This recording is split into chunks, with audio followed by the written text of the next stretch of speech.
Bienvenidos, y'all. Welcome to lesson 2 of Master Holiday Ads on a Budget. I bet this is going to be one of your favorite lessons, and it is crafting irresistible ad creatives. Woohoo! This is so much fun.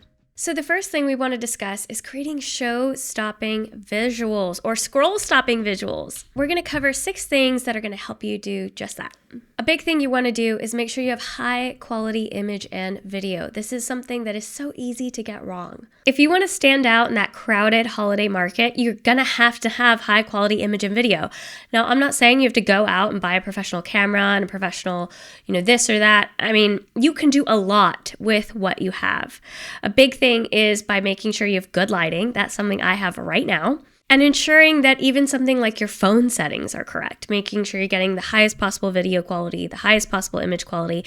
Now, if you have a phone from like 5 years ago, obviously it's not going to be as good as the phone quality, of like the newest Apple phone. But I can tell you this, I have a very good friend with an extremely successful e-commerce brand. I'm going to just throw a little shout out, Live Love Game Day. Her husband did a recent holiday shoot with his brand new iPhone, and it looks phenomenal. Now, of course, they did a little bit of likely touch-up editing, but they ensured that they had natural light to work with. So just by using natural light in the right area, meaning they're not like getting blasted by the sun in the front or, just somewhere that's so shadowy you can't even see them or whatever, they had picked a place with great natural light, great background, and then he had a good phone. Those are 2 things that are absolutely huge. Now, if you don't have something like ring lights or video, photo lights, whatever, again, just step outside. Find the right place outside to take your photos and videos. Now, here's a big one. You want to stick with something that's bold and eye-catching, but avoiding something that's way too busy. So if you are taking product photography out in nature, whatever, because you want to utilize that natural light and get the most from your phone or whatever you're using because you don't have a full, professional setup, that's fantastic. But your background is going to be important. Or let's say you're editing that thing afterward and you do a still image. You don't want to slap like so much text on this thing that it distracts from the actual product you're trying to feature. Let's say you're doing a video of a product, or let's say you're talking about your service and your background is so chaotic, people can't focus on the thing you're trying to show them. All of that is important. When we say scroll stopping, we don't mean busy. When we say scroll stopping, we don't mean chaotic. When we say scroll stopping, we mean quality. We mean engaging. We mean quick cuts or, movement, things like that. Speaking of movement, motion goes a long way. So let's say you have this, hoodie you're trying to sell. Instead of just throwing it on the ground and taking a photo in natural light, maybe you have somebody put it on and they just kind of, model it, do something cute, do something fun, slow-mo of them jumping, slow-mo of them spinning. Movement goes a long way in creating something that is what? Scroll stopping. Speaking of people, focusing on people and emotions will create that scroll stopping graphic or video. All of that to say, having an actual person in your photos and videos really helps getting somebody to stop what they're doing and look at what you've created. Look at this ad. So if you have, perhaps it shows like a zoom out, you can see the full person and the whatever product they are showcasing, and then maybe it zooms in and they're smiling and it scrolls down to the graphic on their tee or their hoodie or whatever, and then it scrolls back up, maybe it zooms out and they do a little spin. That's movement, right? That's motion, that's showing a face and expression. Let's say you are creating a video for your service. I'm a service provider. You can go look at my social media to see some of the things I have done. There is motion. There's zooms in on my face. There are zooms out. There's, me walking through Brookside. We're in Tulsa, Oklahoma, as I'm talking about my service. There is, me sitting right here in my office doing video, but you'll see quick cuts of zoom in, zoom out. And speaking of, busy, remember, we're thinking quality. We want scroll stopping, not over inundating somebody. They're just like, oh, this is so chaotic. I'm just going to scroll right past it. If we put text on the screen, whether it's image or video, less is more. So if you had like a really great headline that would stop somebody in their tracks in conjunction with whatever image or video you're doing, that's fabulous. Putting a novel on the screen with that is not going to be helpful to you, right? Because they're like, do I read this novel? Do I have to press it to stop it? I'm not saying there isn't value in longer format text on something like carousel posts or reels or things like that, but it is how you do it. You want to make sure that it is digestible, that somebody can actually take a quick moment to read it very quickly, take it in very quickly. So we talked about the visual design. Let's talk about some other must-haves. Obviously, one of them is branding, right? So for branding, what is the mood of whatever you're creating? I mentioned my friend Sid, owner of Live Love Game Day. We're just going to shout her out because she does such a fabulous job with her e-commerce brand. She definitely has a tone and a vibe. It's very Texas. It's very big hair. It's very fabulous and glitzy and glamour. So all of the edits of her photos, they look fabulous. They look glitzy. Her models, whether it's her or somebody else, are so Texas. She has a vibe. She has a style, and it is extremely clear. When you come across something that's Live Love Game Day, she has these key places around town that she takes photos. For one of my brand new e-commerce brand, which is, Puro 918, Puro Apparel, Puro 956. Those things we have taken lots of photos in front of the Brookside Collective mural. Why? Because it's so Tulsa. If you're not Hispanic or speak Spanish, Puro 918 is like saying that is so Tulsa. I love this part of it's one of our offshoot brands for Hollyfield Consulting, but it's so cute, right? And so where do I take photos? In front of key things around town. Part of that is my branding, branding and visuals. For me, for example, we use a lot of black and white for Hollyfield Consulting. So if you look at our IG, our Instagram, we have black tiles, white text, things like that. It is clear that it is our brand. Even for the podcast for Hollyfield Consulting, which is called Marketing con Sabor, which is marketing with flavor. It is black. It is white. It ties right into Hollyfield Consulting. Even though it's an offshoot podcast, it is still black, white, that same Gotham font that we use for everything. So a big thing here with that branding is consistency. So when you're creating your ads, it should still be incorporating the branding, the style, the aesthetic, the vibe that you have across all your other social media. When this ad comes across your audience or new people, maybe they've seen you somewhere else. It shouldn't be so different because you're trying to capture these quick holiday sales that it completely alienates maybe your existing followers. All of this should remain cohesive. You don't disengage from your brand standards in order to make a sale. You dive into them because your brand standards should have been developed on what makes you, what makes your brand unique. Theoretically, it should help that ad succeed. And of course, in creating scroll-stopping visuals, we need strong calls to action. So this can appear lots of ways. It's not just the button that you choose on the ad. It's also going to be maybe what you say at the end of your video, your reel, your story. It might be that text above that works perfectly in conjunction with maybe your image, whatever image you took. All of this matters.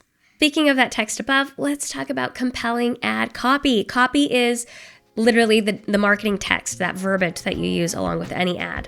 It can be your headline, it can be the text above, it can be the description below.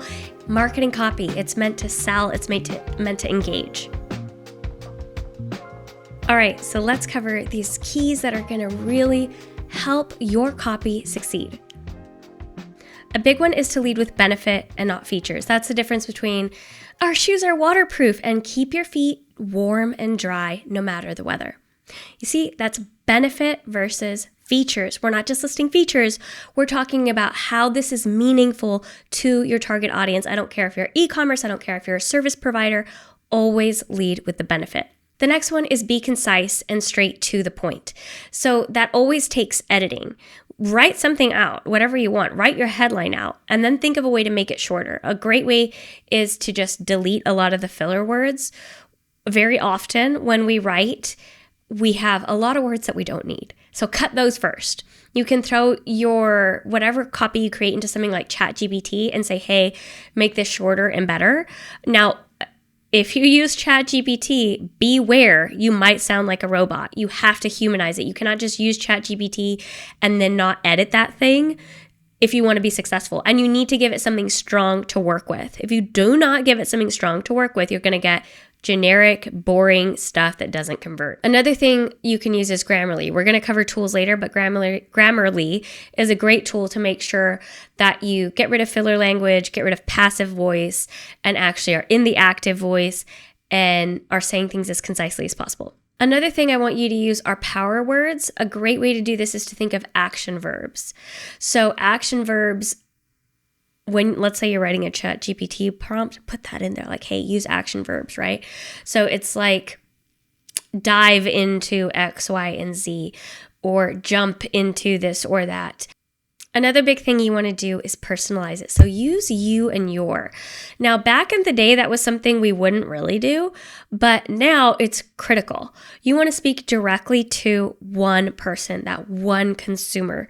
So this is, make sure you're using you and your or we, but you and your is huge. So weave that into your language to make it personal. And of course, make sure you have a call to action. This cannot be overstated.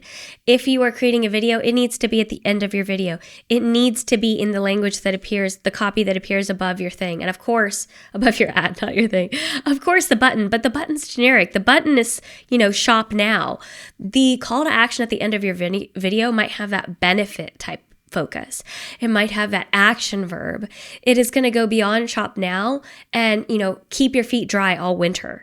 Something like that, right? That's definitely actionable.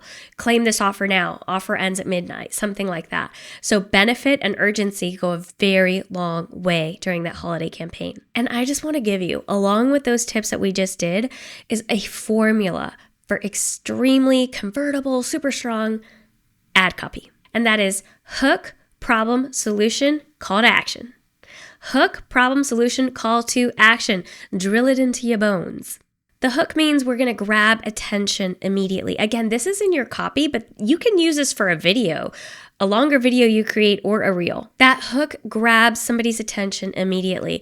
It is probably right in line with whatever headline you are using on your ad. So practically, or technically, when you create the ad, you'll have copy above, you'll have a headline that appears next to the button. Your hook for your video might work right in conjunction with this, or it might be that first line of your copy right above. A weak hook might be like struggling to find the perfect holiday gift. That's kind of weak, right? But what was that other one we used? It was, keep your feet dry all winter long. That's a really big one. Or keep your feet dry no matter the weather. And then maybe somebody is like splashing into, a puddle, and it's clear that it's super cold because they have really thick socks on in this boot. That is visually attention grabbing, and it has a hook. So the second thing is the problem. You have to highlight the problem, and it needs to be one that they quite literally are feeling and experiencing, not one that you interpret and you have to convince them of. It needs to be literal. So, for example, we're talking holidays. Gift shopping can be stressful and time-consuming. So it is a very clear benefit if you can help somebody save a whole lot of time. And of course, the solution is your product or service. That needs to be very clear. So if you have a good hook, the problem is clear, your product or service is obviously the solution. And then what do you end with? Hello, it's that call to action that speaks right to that benefit. So let's talk about some quick tools. I mentioned ChatGPT. Again, if you use it, you got to edit it. And the better prompt you start with, the more information you give that thing from the get-go, the better output it's going to have for you. But again, edit it, make it sound human, make sure you're using yous and yours, action verbs, make it sound personal and not like, a robot. And for God's sake, get rid of all the emojis. It's like an immediate visual that, this person used ChatGPT and this brand is not authentic or genuine. Like immediately, we all know. The next one is Canva. It's a really great tool. Let's say you record something and you need to get it in the right format and you don't know how to do that. Canva can easily do that for you. You can create reels, you can create stories, you can create graphics. Obviously you can put text on graphics. It is a tool that is 100% worth it. Whether you're a marketer, I'm a marketer. I know how to use Adobe Photoshop. I know how to use Illustrator. I know how to use InDesign. I still find ways to use Canva because it's such an easy and quick tool. I can't use it for everything as a professional, but I sure do use it for a lot, and I can highly recommend it to you. Another one, of course, is Grammarly, right? I want you to edit your copy before it ever goes out. You don't want typos. You can also use something like Pexels to get B-roll and stuff for videos. It has high quality images and videos. Now, I, of course, would rather you record something on your own, but that's available and it's free. Now, if you are looking for a tool that can do great audio, great video, and decent photos, I would highly recommend the Osmo Creator Kit. It has this great function where you can move the camera wherever and it creates a still, like, non-wobbly video. It's really powerful. It also comes with a lapel mic. You can do a whole lot with the Osmo, and it connects to your phone so you can see how it looks in real time. You can save those photos and get them directly uploaded to social or to your ads. It's a very cool tool. It's about $600. Highly worth it. All right, and I just want to cover these ad templates again. So for copy, of course. So there is the hook, problem, solution, call to action. Now, if you have an offer or an event, that would be slightly different and more concise. You would do hook, offer, call to action. Now, again, this is for your copy, for that written thing that you do. So you just follow those formats when you're writing and then edit it down. And again, you can also use those formats when you actually create whatever video, reel, story that you're doing. It's huge. Get this stuff in your bones. Do not overlook the verbiage that you use for your ads. That headline is absolutely enormous. Shorter is better. Action verbs, active voice, and make sure that it speaks to a benefit or a problem.